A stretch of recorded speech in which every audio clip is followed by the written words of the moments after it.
Man, good morning, y'all.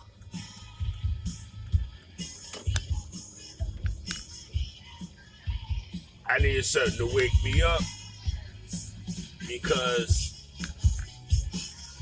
they needed some waking up yesterday.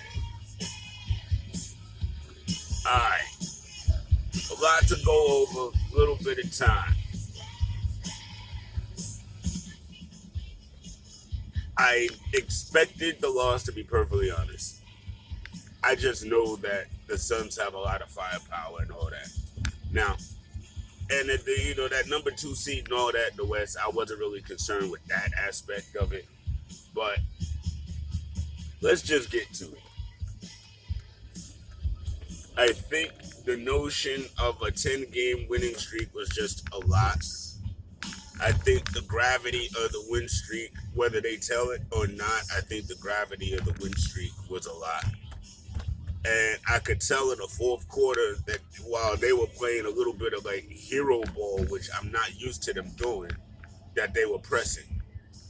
And I think that the weight of that streak was there.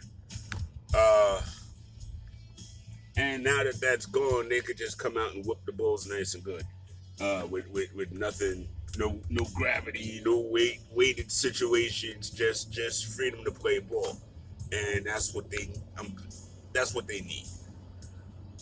Uh, Now I'm actually blown by a couple of things. Uh, just to be honest with you, this game was a game we should have won, not could have, should have. A couple of things, in my opinion, weren't necessarily done, and we played out of character. You know, now again, our defense is our bread and butter, but when we don't play excellent defense, we lose games. Period. Where we let other teams do what they want to do on the court, we're gonna lose those games. We allowed Phoenix to get comfortable. Monty Williams is an excellent coach, fam. Y'all got to remember that. He's like Tibbs. He took away what we like to do, like we normally take away what they like to do. And even going back to the second quarter, one of the big albatrosses in the room was Reggie Bullock getting in foul trouble. When Reggie got in foul trouble, I think all of Nicklandia expected to see Frank Ntilikina in, especially because Booker was starting to percolate, as Clyde would say. And we didn't see him. Matter of fact, we didn't see him the whole game. And Bullock ended up in foul trouble the whole game. And Booker was able to get loose because Bullock was in foul trouble the whole game. The cute in-game switches and stuff, like when they had Randall and RJ on him. I love RJ, and his D is getting better, but RJ was not the guy to D up against Booker last night. And though Bullock normally is, once the foul started coming, you gotta sit your hot 3-point man. The dude had 12 points in the first half and then almost nothing the whole rest of the game because of the foul trouble and because he just couldn't get cooking. And again, Tibbs, you got guys on your bench, fam. You know what I mean? Use them. You didn't waive him. You didn't trade him. So if you got a guy who you know is a defensive stopper on your bench and there's a guy on the court that's going off, why don't you use him? That part I didn't get. Randall is the engine, and when the engine is off, so are we. You know what I mean? And he did try to get us back into it in the second half, but sorry. Sometimes it's just really, really hard to rev up late, But if there is a positive takeaway from this, we stand toe-to-toe with all of the top teams in the NBA, and we give them a run for their money. We are not a championship team yet, but I honestly believe we are not as far off as we may have thought we were. And I'll stand by that. I'm not going to say we're going to win a chip this year, but we're not that far off. We bring this effort into next year, and by next year, we should be used to this as far as the work ethic, what it takes for practice, etc., etc. So by next year, we should be even more formidable, even as just the core of who we have right now. I will also say that yesterday was a game that told me that Tibbs misses Alec Burks very, very much. Because I feel like Alec Burks would have been easily thrust in that scenario if he was available to play. And that would have rested Bullock. Even if he didn't want to play Frank or someone else.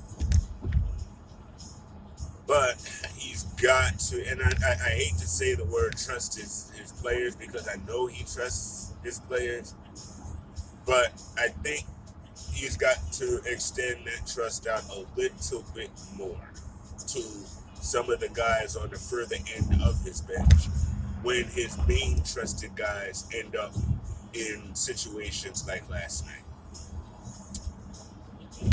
I mean, I feel so weird, and it's not just yes, I got used to us having that win streak. I did. I got used to the W's. I got used to the excitement and stuff with that. But it just feels weird for us to actually lose a game now. I know we have come so far for me to be feeling weird that we lost a game. I'm like, but again, and it's a game we should have won in my opinion. We those games we can't let go. You know. But hey, we got another opportunity tomorrow against the Bulls, and again, I believe we can take them. Just like I believe we can take the Raptors. And we're still right there, ladies and gentlemen. You know what I mean? This loss didn't automatically knock us. Okay, if you come in, this loss didn't automatically knock us out of fourth place contention and stuff like that. So it's basketball. You know, it's basketball. Real quick side note, big shouts to Danny B. He is on Spotify now, and he'll be airing the Knickerbocker Ab shows on the weekend on Spotify as well. So big shouts to Danny B. Congratulations, my dude. What else did I want to say? Yo, just going back real quick, two things. I'm going to turn this music down. This is for the cheap seats. Number one, Knicks fans, don't be stupid, okay? You rep more than just yourself. That nonsense that you did that happened against that Raptors fan was whack. It was whack, and it doesn't represent us. So don't go out there with your Knick jersey on thinking you could just be some kind of idiot. All right? Because we don't play that. That's not Knick fans. Let's go. Golly, these people, guys. I'm telling you. You put your blinker on and they don't care.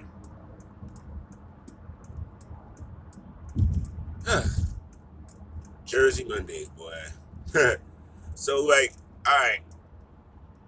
Last bit, and then I'm out. Don't do that. Yo, and we did that Nets thing, that one cheered guys, and I saw that coming out of MSG. Why we gotta talk about the Nets at all? At all, guys? Like, come on. Listen. Let them have their Brooklyn stuff. We over here. I ain't worried about nothing they doing. I ain't worried about none of that. You know what I mean? Don't worry about them. Don't chant their name. Don't be bothered by that. Come on, we better than that. We know who we are. You know what I mean? We Knicks, baby. You know what I mean? This is a New York town. Period. Alright. So keep rocking, keep watching. We're definitely gonna come back and be tighter next game. Keep fighting. That's all I got to say, man. The magic is in the work. And I'm out of here, y'all. Have a great, great Tuesday. I'll talk to y'all later.